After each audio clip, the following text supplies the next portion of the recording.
Welcome back to the Black Lodge Games podcast. I am your host, Matt, and with me, as always, is my compatriot, Nick. Today, we are going to be talking about why you, particularly people in the OSR, are completely wrong about story and character backstories in RPGs. Maybe not completely wrong, but definitely missing the point. So, Nick, why don't you start us off? Very much so. So there seems to be this very strange antagonism, this very strong all or nothing mentality where any kind of free thought, either on behalf of the GM or the player, to what kind of what kind of things may be happening in a particular game, that is wrong. That is story gaming. Right. That's railroading. That's creating your own plot, writing your own story, your own novel, and the correct answer is a total absence of any kind of focus or attention or effort on this front, which is completely wrong. Definitely, if you're going full bore writing a novel for your character's backstory, or you're establishing a campaign, a chronicle, a saga with defined story beats and plot points from A to B to C all the way to the conclusion, that definitely is wrong. That's not what we're Without a talking doubt. about here. But, yeah, you're missing a huge part of what role playing actually is and how to do it best if you completely abandon that, if you eschew that Or how that to do mindset it at completely. all. Yeah, I think Or for a how to lot do of it at people. all. Yeah. Right. Yeah. I think maybe we should start with like backstories here. Yeah. Like, that's a huge issue. What is a backstory? What should you be writing down? Should you be writing down anything? No. What is it? Why should we be doing it? And what possible value could it add to your game? Right. And what damage could it do to your game as well? True. Because like we said, true. you're not all completely wrong about this, but there seems to be this overly autistic notion of what story is in a game, and an overly autistic analysis of like character backstories in particular. I think in terms of like what we would agree is the story in a game is basically like the history of what happens throughout play. There's not, like you said, there is not a preconceived plot. We're not saying, this adventure leads to the next adventure, leads to the next adventure, and then we're going to have the epic conclusion. And I've got, as a GM, this is completely mapped out already. It's definitely, it just emerges from what the players and characters do. It's an organic process. Yeah, it's completely organic. And if you're doing it right, nobody should really know where it's going because you want things to happen spontaneously. And that's the kind of most fun aspect of these games, is this like active participation in this thing where you don't know what's going to happen necessarily. And in terms of the character backstories, I understand the criticism of the player who writes a 12-page short story about who their character is, where they came from, and all of this, because most of the time, first of all, it's going to be overly long and bad and not terribly relevant to the game at hand. But a lot of times those players are doing things like, for lack of a better term, including like prophecies, about their character and telegraphing what is going to happen in the game. Obviously that's wrong. But I think if you don't have a backstory at all, if you don't have a history of your character, just like this would be kind of a history of a game would be the story. If you don't have anything for your character, you're really missing out on something. You're actually missing out on several things. The first of which is having even a base idea of how to roleplay your character at the outside of the game. But the second thing is you're missing the opportunity to feed the GM with fuel and potentially new NPCs and additional ideas that he can incorporate into the game at the outset, Yeah.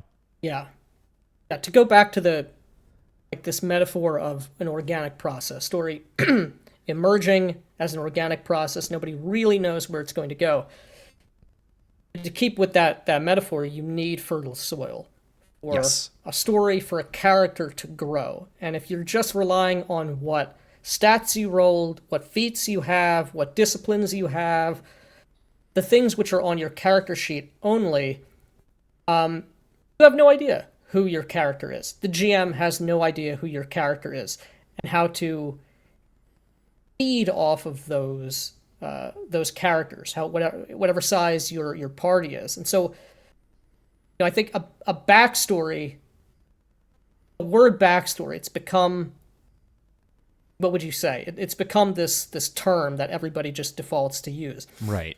The word is itself a misnomer. Yeah, it's not a story. Yes, it's not a story in the sense of it is a narrative that is written down in the form of like a novel or a short story. It definitely should not be that, for sure. Correct.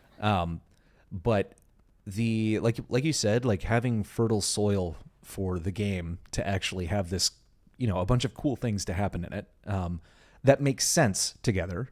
Primarily, that's on the GM's part to either choose a good pre-made setting and fill it out with their own kind of personal changes and touches to it, create their own NPCs that exist within this predefined world, or for them to come up with a world on their own, and a compelling world with interesting things to do in it.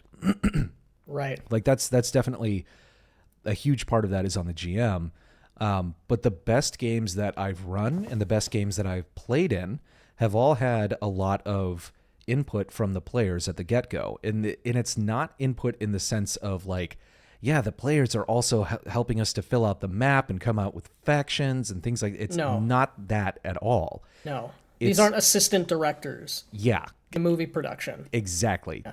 That is a very good way to put it. They're not that at all.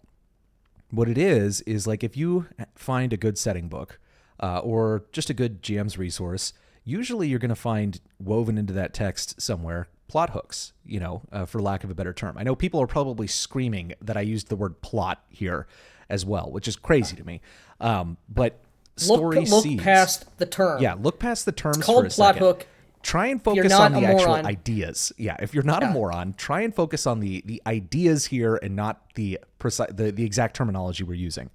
But a lot of these books, they have story seeds and plot hooks built into the setting. And these are great. And that's all they are. It's a seed for the GM to pick up on. Right. And to hopefully grow something more interesting out of it. It's inspiration. It's inspiration. Things that may happen or you may interact with. Interesting premises. But not necessarily. Yes. to jump off of and give life to them in your own way. And character backstories are also, if you're doing them right, which is not hard, by the way, should be the easiest thing possible. It's really easy. Should be providing additional seeds to the GM. A couple of instances of this, most recently since we've been running a little infrequently our Cyberpunk game on this channel.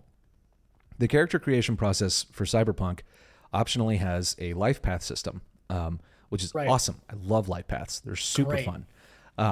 And that life path system, basically you roll through, depending on certain roles, determining your age and things like that, determines how many kind of life events you're going to be rolling for, over the course of the years between the time you're like 16 or 17 and whenever we're starting the game, your character is starting.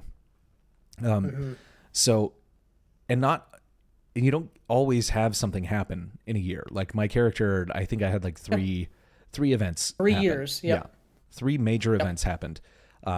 And the things that come up on that, very basic. They're, there's not a lot of description to it. It's like 1 year my character had a whole bunch of successful flings. Okay, cool. That's a fairly minor detail. Another year I had, I met someone who ended up being like a surrogate father figure. Another year I had someone who ended up as sort of a kind of a sibling figure who's also a rival. And then the last one was that it's like, what's the most important thing in your character's life? Like, what is the most important thing to them? And I rolled up that it was my lover. And so that's 3 NPCs. Those are 3 people that I'm not controlling.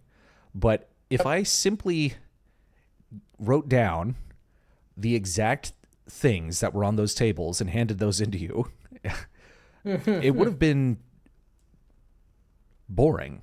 Boring, not evocative. It would have, like, sure, my character would have had this basic backstory to them, but it wouldn't have made the game any better, So yeah, what I did with that was I wrote 2 to 3 sentences about each of those major life events and sent them over to you and gave them, and it was a little more evocative. Like, I came up with, if this person this lover of mine is the most important person in my life, that I'm like obsessing over, essentially, I had to come up with who that was. And so I came up with a basic description and said that this is someone who is essentially the opposite of him in every way. I'm playing this like corpo hack, who just cares about money and power and ambition. And so this chick is the opposite, who's this like, lefty rocker girl who wants to tear down the system and all of this, but they have this very stupid kind of young love that's very dangerous and can get them both killed.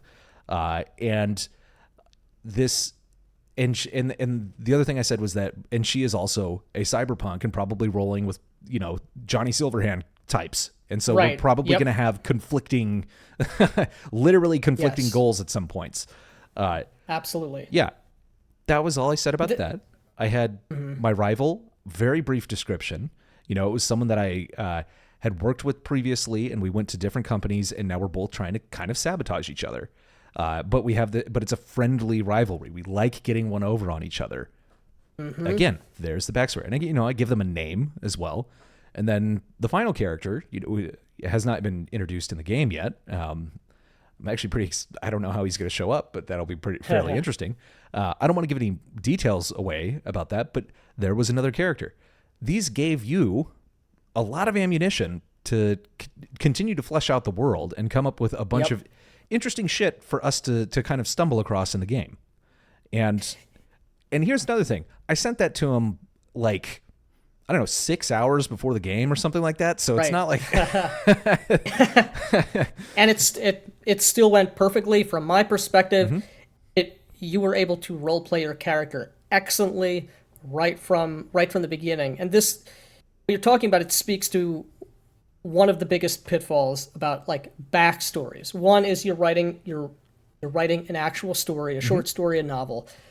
And the second is, when most people sit down to write a backstory, I'm going to think about my character. They're just listing off the rote chronological information that happens to their character, and that's it. A lot of times it's, okay, well, I'm a fighter. I'm a level 1 fighter in the Forgotten Realms. What is the path of least resistance to justify my being in the current circumstances, whatever they might be? Or worse, I'm, like you alluded to, I'm writing myself as the chosen one. I'm destined for +5 Vorpal sword. Yep. I'm the heir. I'm the lost heir to the throne.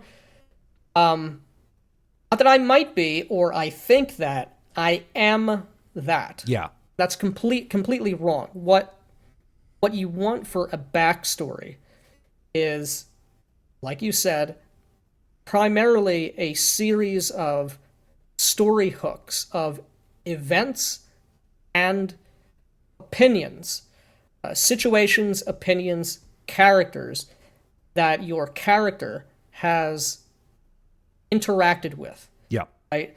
That matter to the character, or they matter in the broader milieu of whatever world that we're in.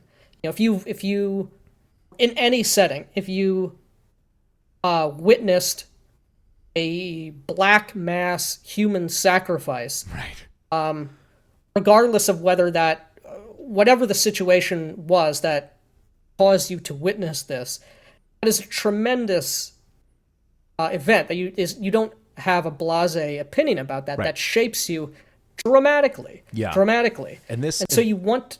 Go ahead. I was going to say, this example that you're bringing up in particular, I was reading the Invisible College, which prior to this call, I mistakenly referred to as the Autistic College. Not inaccurate. Yeah, but I was reading the character creation rules, and there's a table, or I think there's 2 tables that you can roll on for backstory events. And it's not a life path. It's basically like, how did your character come to know about the Invisible College, and how did you join? And it gives you, they're very small, but one of them was something like you witnessed a human sacrifice, or, Right. these are like major things. You're awakening to the existence of the supernatural. You're seeing the cracks in the matrix.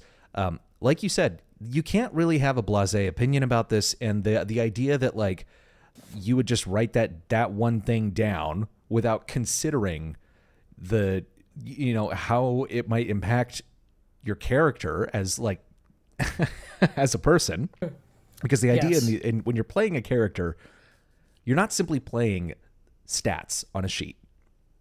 You're Right. not playing an equipment list. You're not playing a skill tree or your feats. Those are things you can do. Those are things you can interact with, but you are playing a character. The character, A person in a world.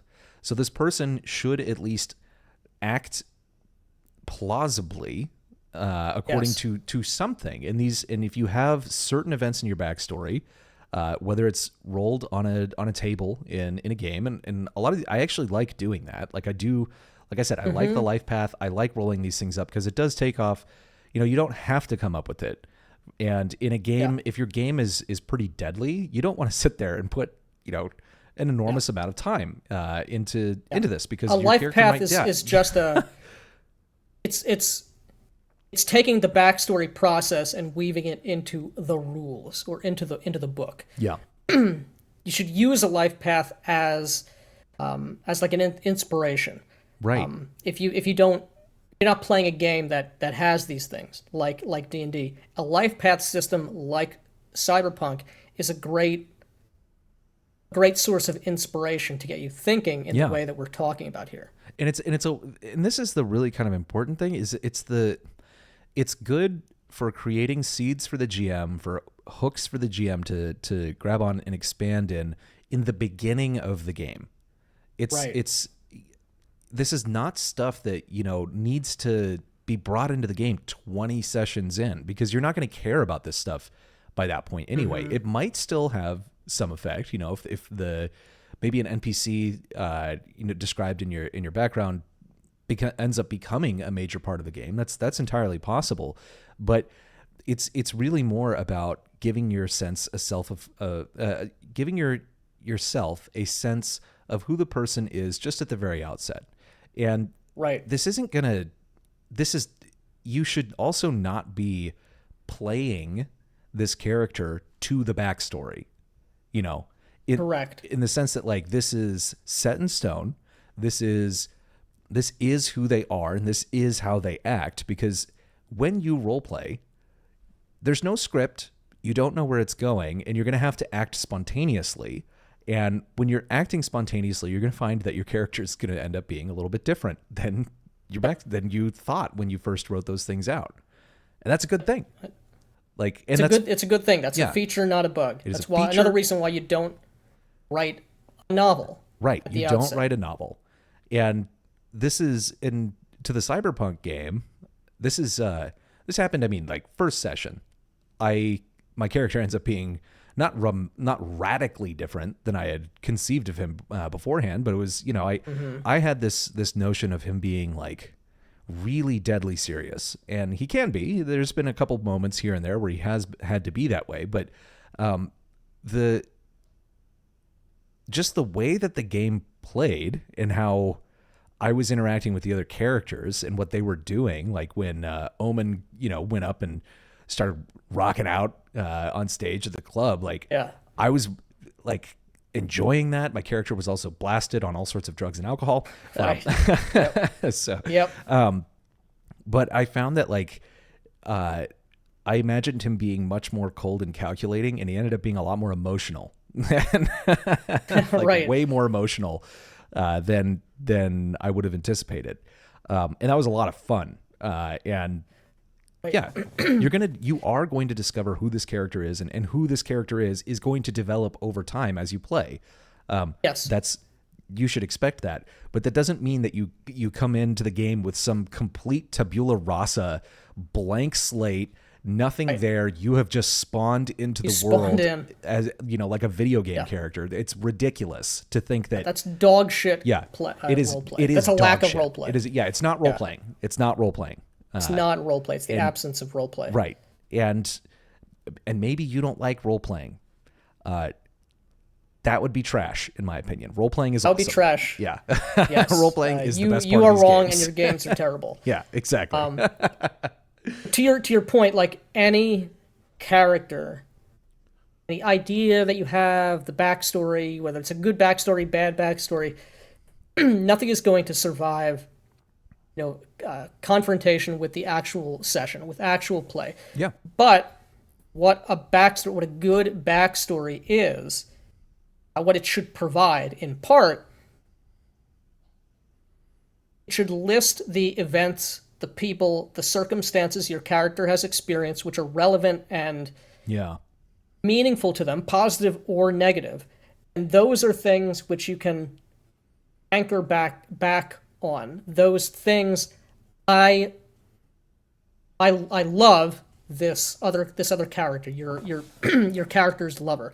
Now, maybe in the course of play, that's going to change through roleplay. Maybe there's a huge explosive breakup, as young love can tend to be, but that is something right now that matters to the character. Even if the character himself won't admit it, Matt, the player, knows this matters to the character, and that gives you a source of solid footing to roleplay the character. That's what a backstory should be. From a player perspective, they are story hooks that give you insight into the character's behavior and the character's inner life, so that you know what their personality is, how they feel, broadly speaking, such that you can actually roleplay. Broadly speaking, you don't know the whole thing. And from a GM, like you alluded to, because I, the GM, know that these events are things which matter to your character, have shaped your character, and they are hopefully evocative, interesting. Those are things which may arise and may take place in the course of play that I know are going to be relevant and resonant. Yeah. And some of them may not, it's like some generally of them may not. When I've run a game, it's like maybe one or two details from someone's backstory become like some sort of an active focus for any period of time. But the thing is, the rest of the game is going to consume their attention, and they're not going to be sitting there going like, well, what about the thing that I wrote down? That's not how it goes. You're not supposed to 100% your backstory. Achievement not unlocked. Yeah, backstory completionists. And so a lot of times, like we're coming back again to the life path system. The life path system is a really great example of at least thematically what we're talking about. Mm-hmm. It's not overly burdensome. It's not 12 pages. It's not written in poor prose. It's just the meaningful parts that are relevant, that are evocative, that are interesting. That's what a backstory should be. It shouldn't be a story, like we said. Yeah, like when I submitted my backstory to you, Anna, don't do that. Sorry, my dog is trying to get tied up in the cables. This could go south very quickly. Why don't you come out of there? Or anyway, to your point, when you gave me the backstory, it wasn't a list of bullet points per se, but they were points. They were moments and situations that were meaningful to the character that I could hone in on, I could get excited for. Right. And in addition to that, in addition to the life path system, we did the life path system together. And it was a conversation. That's how I like, as a player and as a GM, at some point during the character creation process, I want to have, if I'm the GM, I want to have a conversation with the player and vice versa on the other side. Because having an actual conversation, talking out, sussing out this character and what matters to him, the things they've done, the things they're afraid to do, the things they haven't yet achieved, the people, the places, the circumstances that matter so far to the character. I'm going to have, Matt, you're going to say something, ooh, that's very interesting, I want to know more about that. Yeah. What about this? Maybe I have something in my mind, and I'm thinking how I can maybe relate that, or maybe I'm trying to understand it. And so as we're talking, as we're going back and forth, it's just a matter of fact. I'm going to get additional ideas, inspiration. I'm going to be more excited. And the same is going to be true for you. As we're talking this through, character's going to become more real. Far more real than if you typed out a 10-page backstory or even just a bullet point list of these plot points or story hooks and just gave it to me. Yeah, and I didn't write it as a story either. Right. Like, I literally gave you, like I said, like maybe 3 very short paragraphs, like 2-3 sentence paragraphs.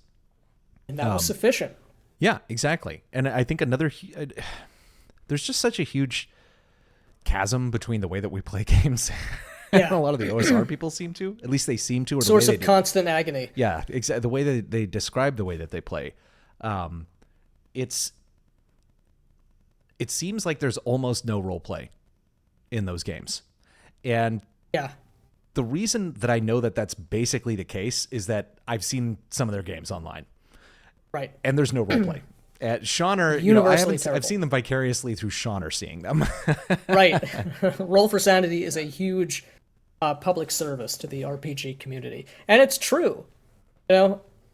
Everything, all that you're seeing are people talking out of character. They're strategizing. Do I go down the left path? Do I go down the right path? Like that. Do you check for traps? Yeah. Like arguing over, how many feet they're moving, and I guess that's important in some cases, but it's just such a uninteresting thing to do, in my opinion. Like I could not give a single fuck about any of that. Like, right. I want to actually play a character in a world and interact with other characters. Yeah, exactly, and that's what this is for. Yeah. There's no reason to have a backstory if you are just spawning in. If you're level 1 fighter with a 15 strength, a 12 dex, blah, blah, blah, right down the line. That's not a character. That's not a person. That's not an individual that you have any sense as to who they are, what they want, where they've been, or how to portray them, other than I'm a fighter, and so I hit things, so I am the tank.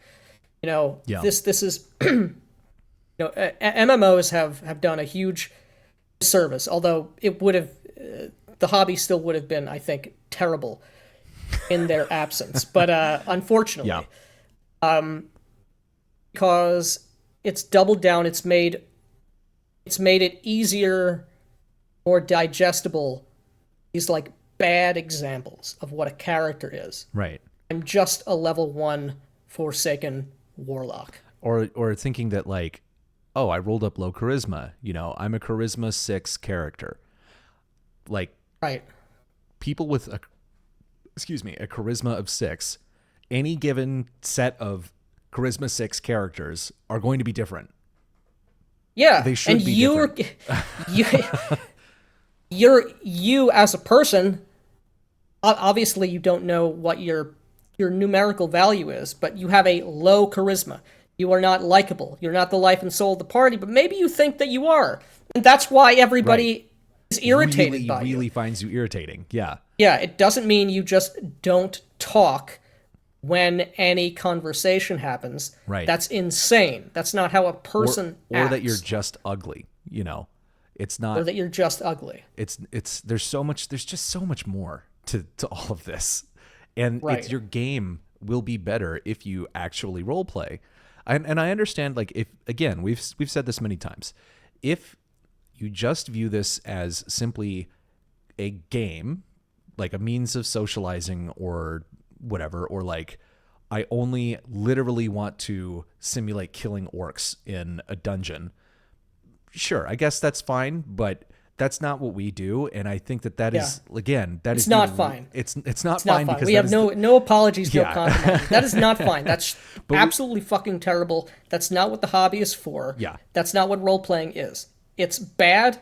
The game is bad, and you should change the way you're doing it, or you should just play a board game or a video game. Yeah. You're doing yourself a tremendous disservice. Right. There's just that to me is the lowest form of the experience in these games. Yeah. Like, and this is, of course, everyone is going to be accusing us of being story gamers and theater, narrativist improvisers and blah, blah, blah. Well, guess what? Even if you're playing the shitty board game version of this, you're just improvising the entire time. The entire time you're improvising. You're just improvising poorly. Yeah. Yeah. And like this insane dichotomy, this all or nothing dichotomy between story and no story, or story and gameplay.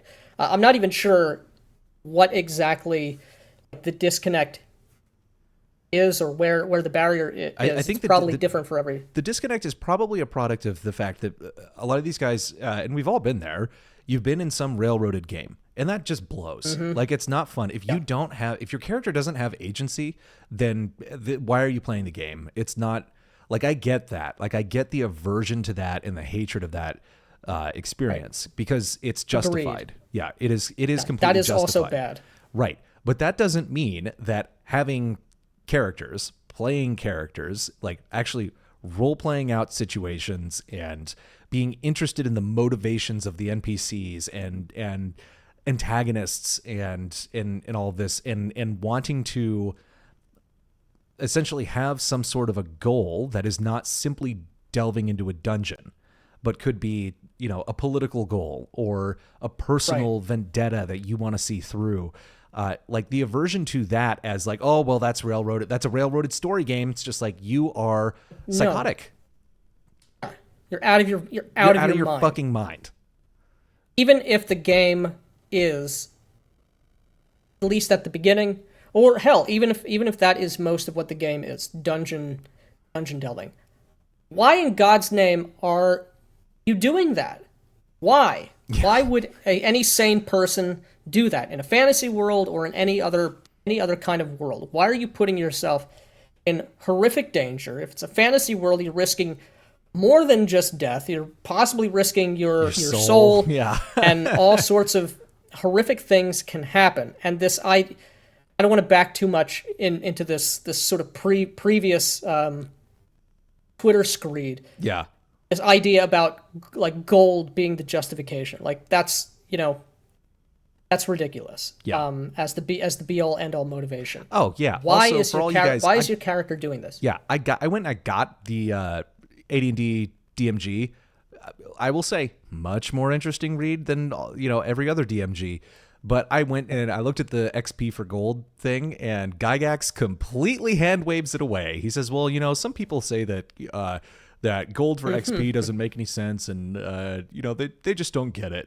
I don't remember exactly what he said, but I read it and I was just like, wrong. I was like, this is lame.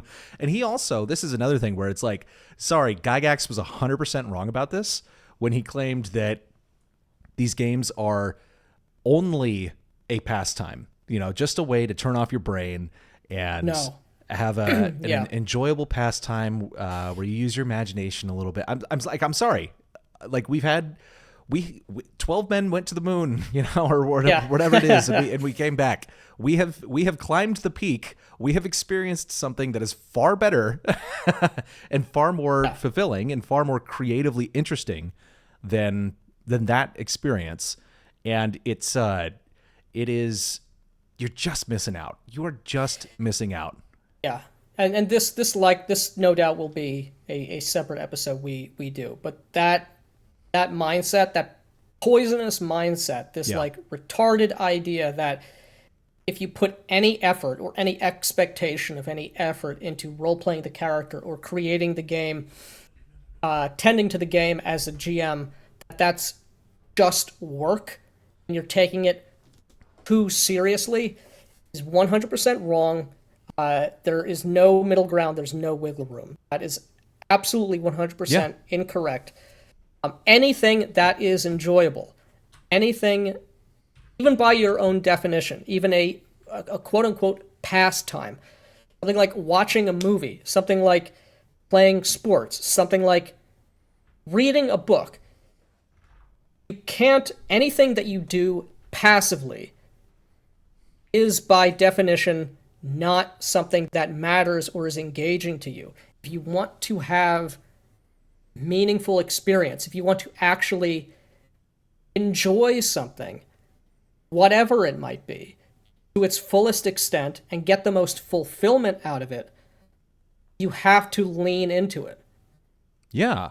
And the idea that this is the sort of race to the bottom mentality, that any quality is therefore is sort of ipso facto bad, or you're, and that if you you're focus a on rules Nazi or whatever, you're an actor, like, no. Yeah, it's ridiculous. And here's the other thing is, I know a lot of actors. I used to be one. And the actors that I played with, I figured, you know what, these guys they know what they're doing. They'll be pretty good at these games. It'll be a lot of fun. They were terrible. Every single one of them, with the exception of Gibbs, who's in our Cyberpunk game. But we started role-playing before we got into acting in theater. All of them were terrible. So this, like, put the actor thing out of your mind. It's not what this is. Right. It's not what it is. No. Whether you use voices or not.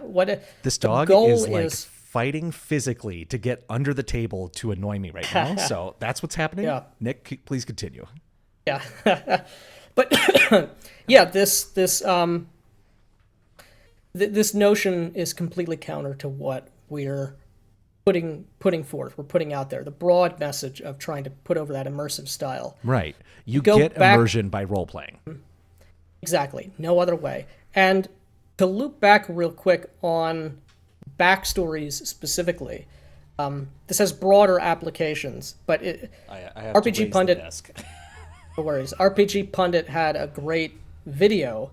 I don't remember when it was, but it was something to the effect of, it was advice on how to craft a campaign setting, how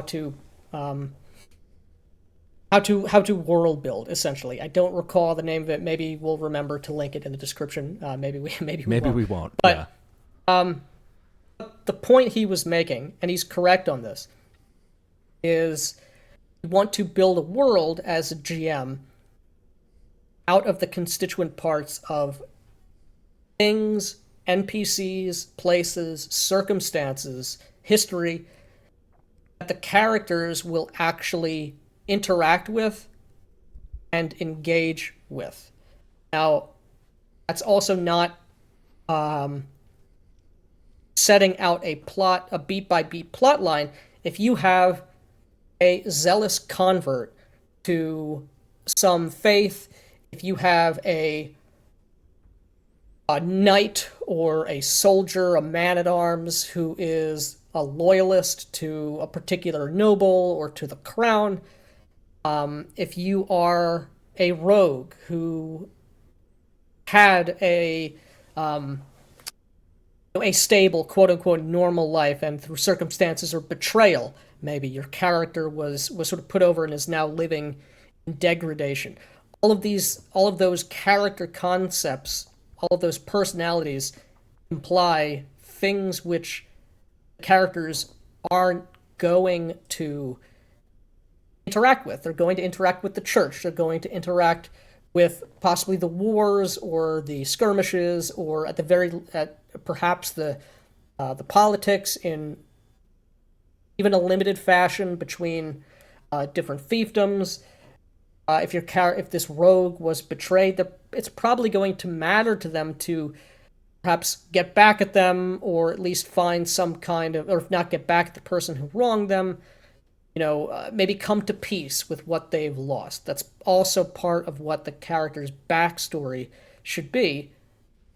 You build off of those things. You build off of what is engaging and interesting and meaningful to the characters. That is what the world is built from. That is what the character himself is built from. You don't need a 10,000-year history of a nation an ocean away. That is not going to matter. If you happen to play a very long game, and maybe at some point you end up going there, then okay, then you can fill that in then. But don't dump meaningless information as a GM crafting a world to the players. Conversely, don't write a 12-page novella filled with fluff and uninteresting things, or overly, clearly taking narrative control and dictating the future of your character. Don't present that to the GM. Yeah, absolutely. And I think another thing to consider is that as a GM, when you're building a world and you're emulating this world, the player characters are a part of that world. This is, you can't ignore that. And there's not, I think you miss out if you just blatantly, if you come up with completely flimsy characters from the outset. You don't, again, and in a deadly system, you don't want to put in a relative high amount of work on those things because, you want to be able to get back into the game quickly, come up with a character, maybe roll up, some random background detail and fill it out, like we've said, but that you don't want to go in with nothing. Like it makes no sense. It really just makes no sense. And if the idea is to emulate a world that, an internally consistent world. So even if you have some bizarre, gonzo fantasy world, whatever. Sure. That still needs to have some sort of logic and internal consistency to it. And the idea that anyone just spawns in as a blank slate is ridiculous. And that you're then going to discover who this person is over time. If you don't have any notion of who they are from the beginning, unless your character is like amnesiac or something, like it just makes no fucking sense, and it makes for a very poor game. I've played in those games, they're not interesting or fun in any way, and they don't promote roleplay. Both extremes are bad, and like you said, we've all been there. We've all been. Both extremes are bad, but this is not an appeal to some middle ground. This is the third position. This is the third way. Yeah. This is an appeal to effort, excellence, and intention. You want to roleplay your character, which you should. Yeah. You want to run a game in which the world, the NPCs, the players, the player characters themselves are engaged in something that is interesting, evocative, and consistent with the logic of that world. Yeah. You have to roleplay. You have to engage roleplay. You have to put in some degree of effort here. And it's going to change. What matters, what things are relevant to a character, to a certain extent are going to change depending on the genre, depending on the game. Some things will not. Core personality traits, core traumatic events, or great victories, or sort of emotional triumphs, those are going to be resonant for any sapient creature.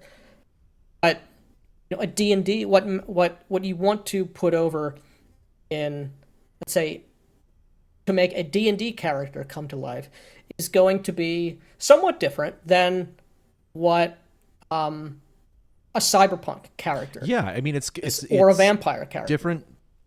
Different genres are going to produce different characters and different levels of investment at character creation.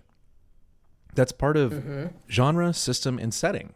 You can't really untangle all three of those things. So it is going to be different game to game, but again, still, like, I don't think there's any game where it makes sense where you just spawn in and then you're playing the sandbox and you have so much agency and let's go see what's in this hex, and no, I want to go into that cave. It's just blow my brains out, like fucking kill me. Yeah.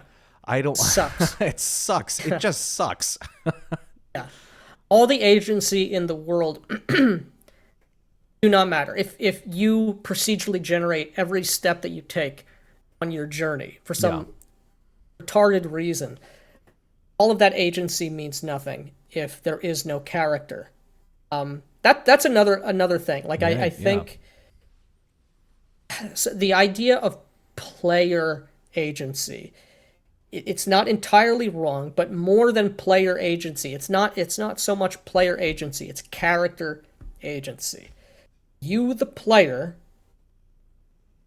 should not overly be thinking about what to do as a player, or what is strategically relevant, or what is mechanically advantageous. The choices that are made, the freedom that a game with a significant amount of agency provides it to the characters. The characters are in the world, not the players. So that's another misnomer. It's another missed. Yeah, and it's a notion that's not well comprehended. Yeah, because people are mistaking player incentives with character incentives in most cases. Yes. And I understand that, like, gold for XP and all of this stuff, like, it's a good player incentive. Like, it makes sense. Like, if you want to play this shit tier experience where you're dungeon delving, gold for XP is a great means of motivating you as a player to go out there and to attempt to you're more cautious and whatnot, and I get that it aligns your behavior with that style of a game, but the character, it doesn't align with the character. Like, it's a completely external motivation that is imposed upon the world. It doesn't make sense on its own terms in the world as presented, and more importantly, maybe it is as presented in some worlds, but more importantly, not as presented by the evidence of these fucking games that are online that people play, that are like records of them not doing what they're claiming they're doing. It's psychotic. It really is psychotic. It is psychotic. I do not understand how or why this is difficult to understand or difficult to accept. Even if you want to, for some reason, I want to shut my brain off and I want to play like a trash tier game. Okay, but surely you should be able to recognize that this is a lower experience. A trash movie is not as good as a well put together, a well shot, a well acted, a really engaging movie. This is not difficult, and coming up with your character's personality, your character's backstory, the things which matter to the character. That's literally the easiest thing. Even if you don't, we can all get better at everything and think about different things. Yeah.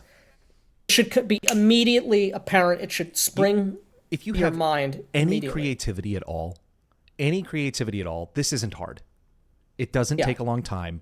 Like, just do it. Like, it's not that. Just do it. I don't get it. I really just don't get it.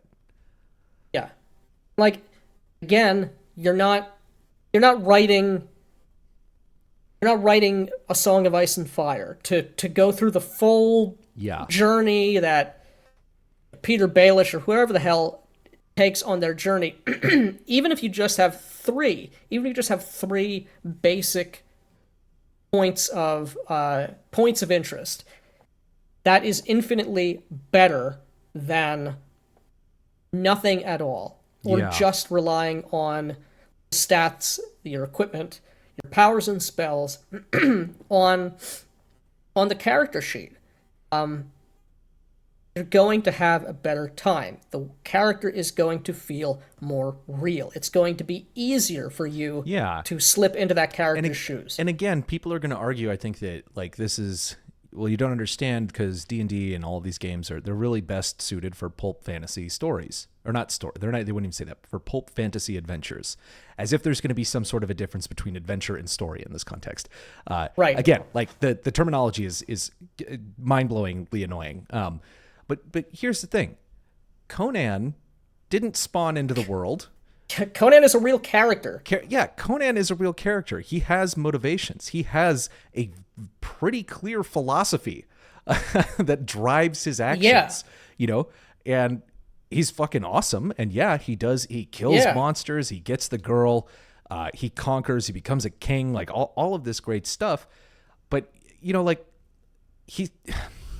if you want to emulate that, you need to role play the character.